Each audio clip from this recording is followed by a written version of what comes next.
E aí, pessoas que estão mais perdidas, que seguem tiroteio, azeitona em boca de banguela e acham que sabe muita coisa sobre a China. Tudo bem com vocês? Eu já vi esse cara espalhar mentiras sobre a China no Twitter, nem sabia que ele tinha um canal no YouTube. E aí o YouTube já tá ligado no que eu preciso e me recomendou esse vídeo essa semana. Aí vamos ver o que esse cara tá falando da reabertura da China, né? É aquele gimão caprichado. Anos de política de Covid-0, a China finalmente abandona esta medida, reabrindo a sua economia. O que isso significa Já abandonou, sei lá, 3 semanas atrás, né, cara? para o Brasil e para o mundo? É sobre isso que a gente vai falar neste vídeo.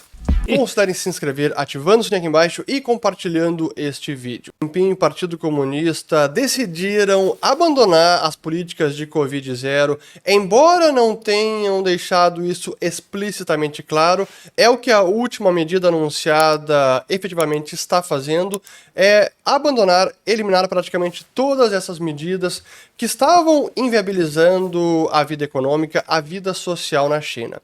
E a gente fez um vídeo aqui no canal já tem algumas semanas, vou colocar o link aqui em cima, quando estávamos testemunhando os maiores protestos em mais de 30 anos na China, e que eles chegaram a um nível tão dramático, porque estavam não apenas em várias cidades chinesas, várias províncias, e cada vez mais tomando conta das redes sociais, inclusive da imprensa, e as imagens estavam circulando o mundo inteiro. Por que será, né? Que estava tomando conta das redes sociais e da imprensa internacional. Por que será, né? Não sei. Não me passa pela cabeça.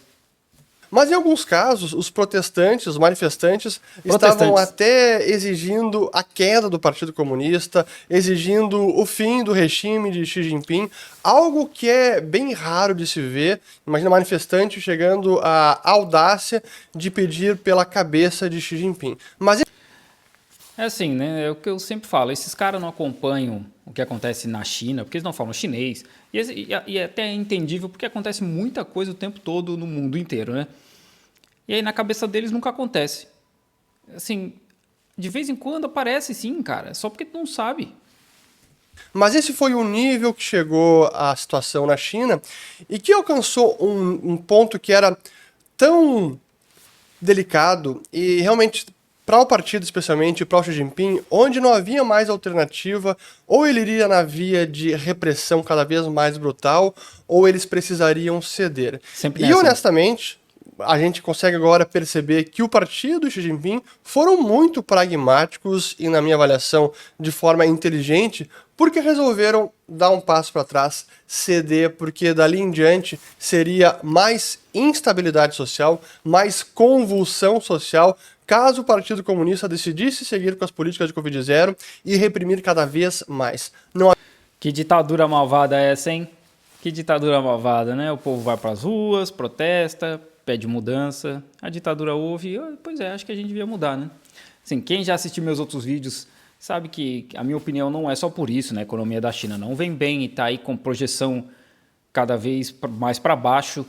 E além disso, o congresso do partido já aconteceu. Eles nunca abririam o país antes do congresso do partido acontecer, porque eles nunca iam querer essa bagunça que está rolando agora, com mortes, milhões de casos, antes do congresso do partido. Não ia rolar. Não havia como vencer com essa política e finalmente a abandonaram. E agora a gente está vendo as consequências dessa política. Mas fazendo... Esse eu vou fazer um adendo aí, né, que não havia como vencer. O Xi Jinping deu um discurso em 2020, se eu não me engano, ou ano passado...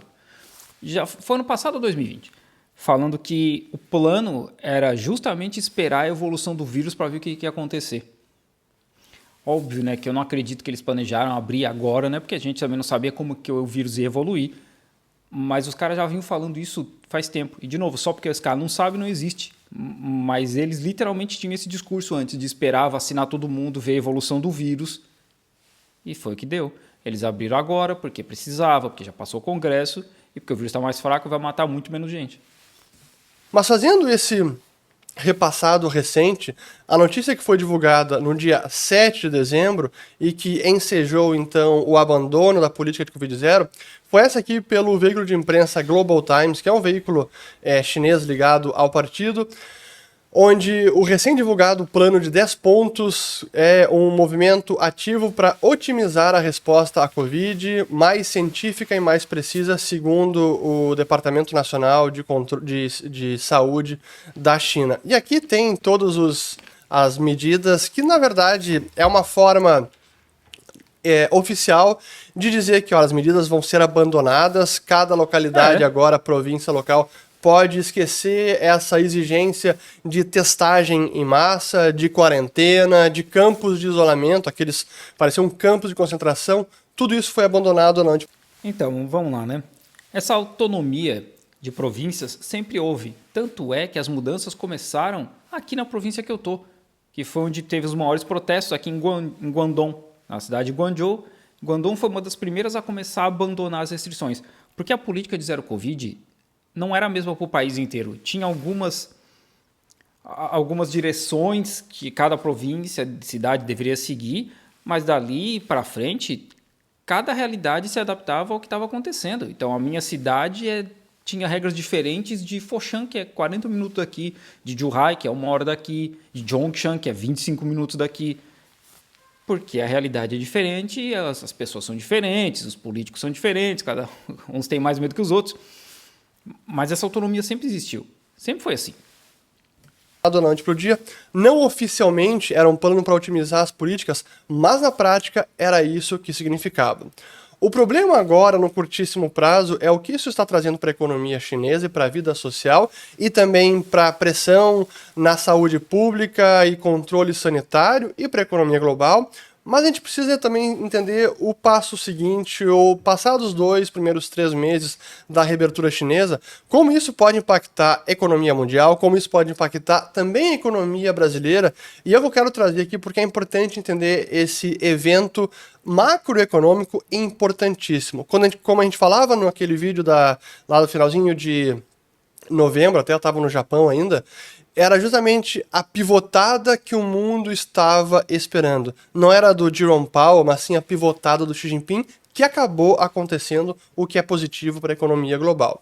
Mas no curtíssimo prazo, o que está acontecendo é uma disparada nos casos de Covid, nos hospitais normal, que começam a ficar sobrecarregados, óbitos. E o grande problema, aqui tem as notícias do Wall Street Journal, o grande problema que temos com a China, mais uma notícia, é o que a gente tinha desde lá do início, que é os números de óbitos e números de casos reais. As estatísticas que saem da China, infelizmente, não são confiáveis. Pergunta para qualquer um desses caras por que não é confiável e eles não têm uma explicação. Porque não existe explicação. É só argumento de país comunista malvado. E desde lá do início, quando a gente olhava aqueles dados aqui até vou trazer o gráfico do World in Data, Our World in Data, aqui os casos, média móvel de 7 dias, casos confirmados na China, era uma fração do restante do mundo. Agora em dezembro deu uma disparada, mas ainda assim é incomparável ao que foi em outros países. Até vou colocar aqui para comparação, aqui é por 1 milhão de pessoas. Olha a comparação com os Estados Unidos, a China nem aparece. E óbitos, eles continuam noticiando 0 óbitos nas últimas semanas. Não dá pra gente levar a sério e confiar, e o mundo tem pedido... Não dá porque, assim, aí eu vou ter que chegar no ponto de dizer que é porque tu é desonesto intelectualmente ou só é ignorante mesmo. Porque a China mudou as regras. Tem morrer de Covid e morrer com Covid e não se testa mais. Esse é o problema. E não é que os números não são confiáveis, é que não testa mais, não dá pra saber mais quem morre de Covid e quem não morre. Os números de mortos deve estar rolando aí pro departamento do Ministério de Saúde, o CDC, agora que vai divulgar, mas não de Covid, porque agora se morre de outras coisas, mas os mortos vão estar lá. Pedido para que a China realmente publique estatísticas. Aí eu vou parar rapidão, porque toda a história de campos de concentração uigures começou com dados do governo chinês. Tudo. O cara foi lá, pegou um monte de dado, fez uma matemática de padaria, tirou dado da bunda e falou, olha, tem campo de concentração. É tudo baseado em dado do governo chinês. Quer dizer que, nesse momento, esses dados são confiáveis do governo. Mas quando eles não querem, não é, né? estatísticas confiáveis, até para que a gente saiba como o vírus está se disseminando no país, se pode haver alguma mutação ou não. É uma preocupação para o mundo inteiro, mas infelizmente não temos informações confiáveis. A Inglaterra falou ontem, ou dia 25, que não vai mais divulgar dados também. Tem alguém indignado? Tem alguém falando, nossa, Inglaterra, que malvado? Não, não tem, né? A Europa nem testa. Os Estados Unidos não testa. O Brasil pouco testa. Então não se sabe os dados dessa parte do mundo. Mas aí tudo bem, né? Não é comunismo malvado. Mas algumas notícias vão surgindo e chegando na imprensa, aqui do Financial Times, sobre como alguns hospitais em Pequim dizendo que não tem mais camas e que não tem mais oxigênio e que a Covid está assoberbando os hospitais de Pequim. Então as notícias começam a chegar, embora não temos dados fidedignos e oficiais. E, inclusive, no dia de hoje, que eu estou gravando, 25 de dezembro, a gente tem essa notícia de que a China está interrompendo Pô, Natal gravando vídeo, cara. Pelo amor de Deus, chatão pra caramba. Não tem ninguém pra passar o Natal contigo. a divulgação de dados diários sobre Covid-19. Então, realmente, Sim, isso aí volta no ponto que eu falei. Eles interromperam nessa parte, que agora é o CDC, né? Antes era o Ministério da Saúde, agora é o Centro de Controle de Doenças. Porque não se rastreia mais. Não tem mais teste, não dá pra saber. Sabe? Não dá pra saber. Não tem como mais saber. Então, mesmo os dados, como eu falei, dos Estados Unidos, que não testa todo mundo, são só uma fração e é só uma estimativa. essa questão de informação continua sendo um problema por lá. Mas a gente vê informações das empresas, que esse é o problema no curtíssimo prazo para a China e para a economia global, porque a reabertura da China e a flexibilização das medidas ou abandono completo significa o contágio em massa, como a China até agora não vivenciou. O que o mundo já passou em 2020 e 2021, a China deve passar agora e rapidamente. Por isso... Então quer dizer que o lockdown funcionou? Não é...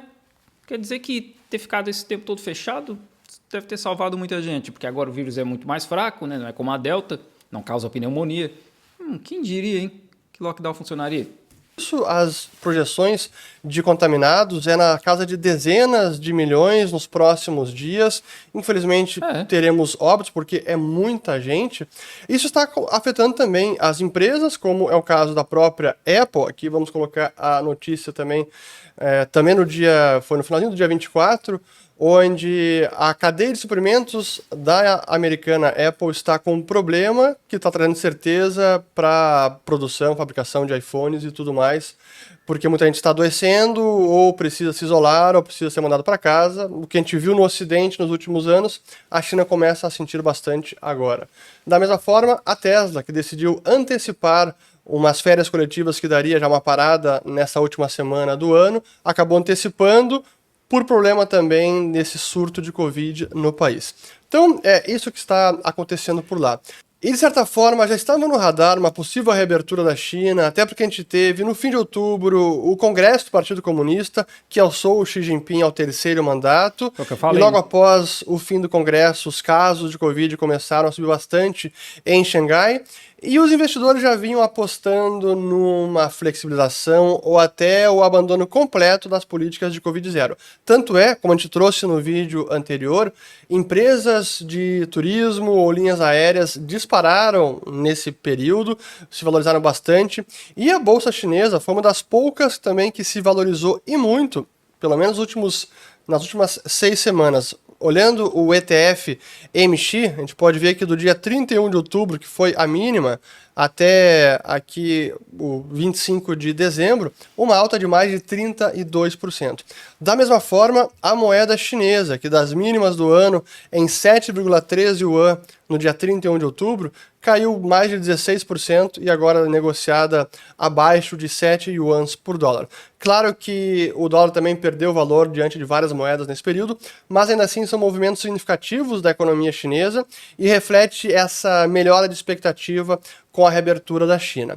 Então, claro que no curtíssimo prazo, esse surto de Covid, essa nova onda, vai trazer efeitos prejudiciais para a economia chinesa, como a gente viu agora já as notícias da Apple e da Tesla, Mas passada essa onda inicial, talvez nos próximos 2 ou 3 meses, ainda talvez no primeiro trimestre de 2023, a economia chinesa se reabrindo é uma notícia muito positiva para a economia mundial e para o Brasil também. Especialmente quando a gente observa as exportações brasileiras, que em dólares elas vinham subindo para a China, mas quando a gente analisa e compara com a quantidade física de exportação, a foto é bem diferente. Até vale a pena a gente colocar aqui na tela este dado, que é do MDIC. Aqui temos o total de exportações brasileiras à China, valor FOB. Eu coloquei a média móvel dos últimos 12 meses, então a média mensal. A gente pode ver que, em termos de valor, dólares, ainda estava acima de 7 bilhões nos últimos 2, 3 anos. Mas em termos de toneladas líquidas exportadas para a China, o pico foi lá em meados de início de 2021 e desde então vemos uma queda consistente. E essa queda só agora que parece ser revertida. Então, a quantidade física exportada para a China veio caindo, que é um resultado das políticas de Covid-0 e da desaceleração da economia chinesa, e que neste ano de 2023, se confirmando essa reabertura e realmente tendo as políticas de Covid-0 eliminadas, o Brasil pode se beneficiar. Covid-0 já acabou faz 20 dias, cara.